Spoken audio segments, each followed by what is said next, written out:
Ya, kembali di Breaking News Kompas TV. Sebelum kita lanjutkan perbincangan, kita menuju ke jurnalis Kompas TV Tifal Solesa terlebih dahulu di dalam ruang rapat paripurna DPR RI Senayan Jakarta. Tifal, karena peserta rapat tidak memenuhi quorum, maka rapat paripurna hari ini ditunda dan tidak bisa dilaksanakan. Begitu kata pimpinan DPR Sufmi Dasko Ahmad.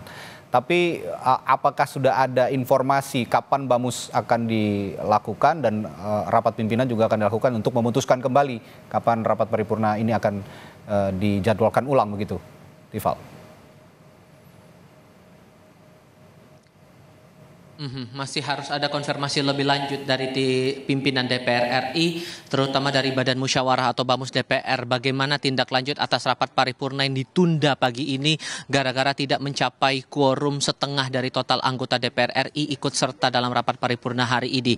Yang perlu dicatat di sini adalah dalam laporan yang disampaikan oleh Sufmi Dasko Ahmad selaku Wakil Ketua DPR RI fraksi Partai Gerindra yang memimpin rapat paripurna hari ini, total anggota yang hadir dalam rapat paripurna hari ini di tanggal 22 Agustus 2024 sebanyak 89 orang dari total 575 anggota DPR RI periode 2019-2024 dan yang dilaporkan izin sebanyak 87 orang. Kalau saya kutip pernyataan yang diutarakan oleh Dasko selepas mencabut skors pertama selama 30 menit beberapa saat yang lalu, yang menyampaikan oleh karena itu kita akan menjadwalkan kembali rapat BAMUS untuk paripurna karena quorum tidak tercapai. Apa bentuk tindak lanjutnya ini juga masih harus kami konfirmasi lagi, terutama yang menarik di sini adalah pihak-pihak mana saja yang absen atau tidak hadir dalam rapat paripurna hari ini. Karena secara kasat mata kalau saya lihat perwakilan setiap fraksi ini sudah berada di dalam ruang rapat paripurna sebelum rapat dibuka pada pukul 9.30 waktu Indonesia bagian Barat tadi. Namun kemudian dari awal di sesi pertama di 9.30 tidak sampai quorum, jumlah anggota tidak sampai 100 orang bahkan, maka kemudian Dasko selaku pimpinan rapat memutuskan untuk skors selama 30 menit di sesi pertama. Setelah skors dicabut, jumlah anggota sampai detik terakhir pun tidak sampai 100 orang. Inilah yang kemudian membuat sidang tidak sampai pada proses pengambilan keputusan atas revisi Undang-Undang Pemilihan Kepala Daerah yang kemarin di tanggal 21 Agustus 2024 sudah masuk dalam pengesahan atau pengambilan keputusan tingkat pertama di Badan Legislasi DPR RI. Yang terlihat sekarang kondisinya saat ini saya posisi berada di balkon ruang rapat paripurna Nusantara 2 Kompleks Parlemen Senayan Jakarta sudah betul-betul kosong. Tidak ada anggota lagi yang terlihat atau anggota parlemen yang berada di dalam ruangan ini. Terakhir kali yang saya lihat keluar dari area adalah salah satunya anggota DPR RI fraksi Partai Demokrat Hinca Panjaitan. Masih butuh konfirmasi lagi soal bagaimana tindak lanjutnya, tapi yang jelas dalam tata tertib DPR itu persis daripada pasal 279 dan pasal 281 syarat pengambilan keputusan bisa dilakukan dalam rapat paripurna dan hasil dari putusan itu dianggap sah apabila jumlah anggota yang hadir setidaknya separuh dari total anggota yang 575 anggota itu, plus dengan syarat berikutnya setengah dari total fraksi yang ada di parlemen ini ikut serta dalam rapat paripurna. Secara fraksi oke, ini sudah memenuhi, tapi jumlah anggota ini yang tidak sampai quorum sesuai dengan tata tertib DPR. Radi. Oke, kita nantikan konfirmasi ulang dari Anda ke pimpinan DPR, tentu saja juga dengan Badan Musyawarah DPR, bagaimana tindak lanjut dari penundaan rapat paripurna yang seharusnya dilakukan hari ini untuk memutus revisi Undang-Undang Pilkada, mengesahkan revisi Undang-Undang Pilkada. Terima kasih Tifal Solesa dari dalam gedung DPR RI Senayan Jakarta. Ini kalau kita lihat Prof. Aan, saya akan kembali berbincang dengan Prof. Aan ini. Kalau kita lihat penundaan ini mau menentang diam-diam atau hanya menunda saja kira-kira kalau menurut Anda, Prof. Aan?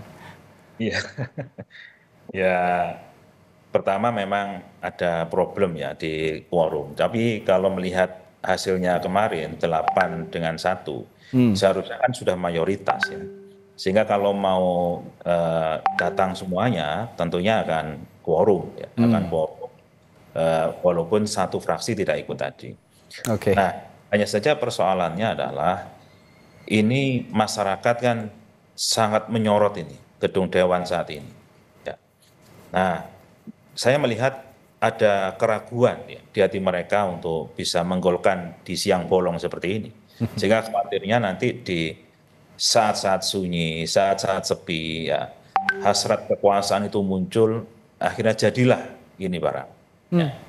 Nah, jadi kalau RUU ini kemudian disetujui oleh oleh anggota DPR secara apa 50% lebih tadi itu, ya plus satu yang yang suara terbanyak ya dari mereka setuju, maka dalam hal ini adalah eh, jadilah ini di tingkat DPR. Baru kemudian dia persetujuan bersama dengan Presiden dan baru pengundangan bisa. Iya. Tapi sebagai kekuatan sipil saya kira masyarakat walaupun nanti tanda kutip dikibuli seperti itu, masih ada peluang ya dalam negara hukum ini untuk mengajukan ini ke Mahkamah Konstitusi, diuji formil maupun diuji material. Dua-duanya aja, ya, formil sama material. Dari pengujian itu nanti kita lihat apa putusan Mahkamah Konstitusi. Nah, dengan konstruksi yang hukum yang seperti ini tentunya Mahkamah akan lebih berpegang kepada Undang-Undang Dasar bahwa RUU ini atau yang sekarang sedang dibahas perubahan Undang-Undang Pilkada ini bertentangan dengan konstitusi. Nah, sehingga kembalilah kepada tafsir Mahkamah Konstitusi terhadap Undang-Undang Pilkada yang lama begitu. Iya, DPR ini kan representasi rakyat. Biasanya kalau mau mengesahkan sesuatu ini sambut baik oleh masyarakat begitu. Tapi kali ini sepertinya banyak resistensi yang dilakukan publik untuk pengesahan produk undang-undang yang akan dilakukan oleh DPR, sehingga baru kali ini sepertinya paripurna tidak quorum, tapi baik untuk publik gitu, Prof. Aan, kira-kira ya. Iya, karena memang ternyata ada keterputusan antara wakil rakyat dengan rakyat. Wakil rakyat lebih condong kepada kekuasaan. Oke. Hanya kita punya sekarang namanya koalisi gemuk kan begitu kan. Nah, koalisi gemuk inilah yang kemudian menjadikan rakyat itu terpotong. Suara rakyat seolah-olah sudah lunas terbayar ketika pemilu selesai. Ya. Setelah itu nggak ada hubungan lagi, mereka mau menjalin kemana, bukan kembali kepada rakyat, bertanya kepada rakyat, tapi bertanya kepada kekuasaan.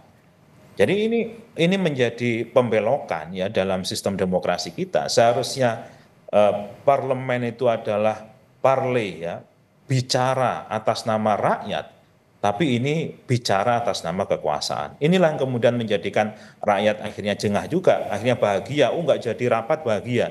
Seharusnya kalau nggak jadi rapat kan justru kinerjanya jelek gitu. Betul. Rakyat seharusnya sedih kan begitu kan. Tapi baru kali ini ya tidak jadi rapat, publik menyambut baik gitu. Tapi tetap harus kita kawal sepertinya, Prof. Aan. Yang Anda katakan tadi, ya, bisa saja di saat-saat sunyi ini kemudian disahkan begitu. Nah, sebenarnya sudah sedikit disinggung tadi oleh Prof. Aan soal pertanyaan saya selanjutnya. Tadi saya sempat menanyakan, Prof, kalau Indonesia ini telah memiliki MK selama 21 tahun, artinya sudah cukup dewasa lah kita untuk memahami bahwa apa yang sudah dibatalkan MK ini tidak bisa dihidupkan kembali karena sudah final and binding.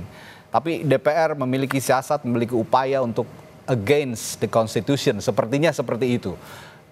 Pertanyaan saya sederhana, pola pikir apa yang Anda baca dari para anggota parlemen ini dalam upayanya mengubah atau merevisi undang-undang pilkada sebenarnya? Ya, pola pikir kekuasaan. Ya. Jadi bukan pola pikir demokrasi. Demokrasi itu mengabdi kepada kepentingan rakyat, tapi ini mengabdi kepada kepentingan kekuasaan. Salah satu contoh begini, dalam perkara ini ya, yang diputus Mahkamah Konstitusi itu kan sebenarnya membuka peluang sebesar-besarnya kepada rakyat untuk ikut kontestasi dalam pemilihan kepala daerah dan wakil kepala daerah. Sehingga kalau dulu sangat dikuasai oleh hegemoni partai yang mempunyai kursi, sekarang dibuka. Partai yang tidak punya kursi pun bisa mengajukan calon. Kan begitu. Seharusnya siapa yang diuntungkan kalau calonnya banyak? Seharusnya rakyat, gitu ya. Tapi justru yang terjadi adalah ini alergi ini terhadap keterbukaan terhadap rakyat yang banyak. Kalau bisa itu lawan bumbung kosong. Kalau bisa lewat kotak kosong kan begitu kan? Tidak ada lawan kan begitu. Sehingga tidak perlu bekerja keras-keras ya untuk memenangkan. Nggak ada lawannya kan begitu. Tinggal daftar, duduk, diam, lihat hasilnya selesai. Nah, ini kan justru ada anomali sebenarnya di sini kan. Ada keterbalikan terhadap demokrasi. Jadi sekali lagi demokrasinya bukan mendengarkan suara rakyat, tapi ada suara lain yang didengarkan. Suara apa itu? Suara kekuasaan. Sehingga apa? mempertahankan kekuasaannya. Caranya bagaimana? Caranya dengan membentuk hukum agar hukum itu mengabdi kepada kekuasaan. Itulah disebut dengan negara autokrasi. Ya, ini memang sangat mirip dengan monarki. Hanya bedanya sedikit aja. Kalau monarki itu memang dari dari garis keturunan. Kalau autokrasi, ya negara dikendalikan oleh satu orang, satu kekuasaan. Nah, gennya tidak begitu kelihatan, walaupun ya samar-samar sih sekarang gennya gitu ya. Tapi ya tidak harus seperti kerajaan yang memang keturunan dari atas ke bawah. Ya. Tapi ngomong-ngomong monarki, ada yang menyinggung Raja Jawa nih sepertinya kemarin, Prof. Aan. Tapi ya apapun yang terjadi saat ini di gedung DPR begitu, meskipun tidak bisa dilaksanakan karena tidak quorum, kita tetap kawal bersama bahwa ada ruang-ruang sunyi yang harus diwaspadai sepertinya memang jika memang ini nanti tidak jadi dilaksanakan hari ini rapat paripurna dan aksi unjuk rasa akhirnya tidak melihat apa yang diputuskan hari ini DPR itu tidak jadi, tetap saja harus kita kawal. Kami juga dari media tentu akan terus menyoroti gedung DPR sehingga tahu apa alasan sebenarnya, meskipun tadi Prof. Aan sudah menyinggung bahwa ini adalah orientasi kekuasaan. Ini harus diperjelas kepada publik, tujuan utama dari DPR mengesahkan revisi Undang-Undang Pilkada, dan ada resistensi dari publik yang harus juga kita kawal bagaimana penyelesaiannya. Baik.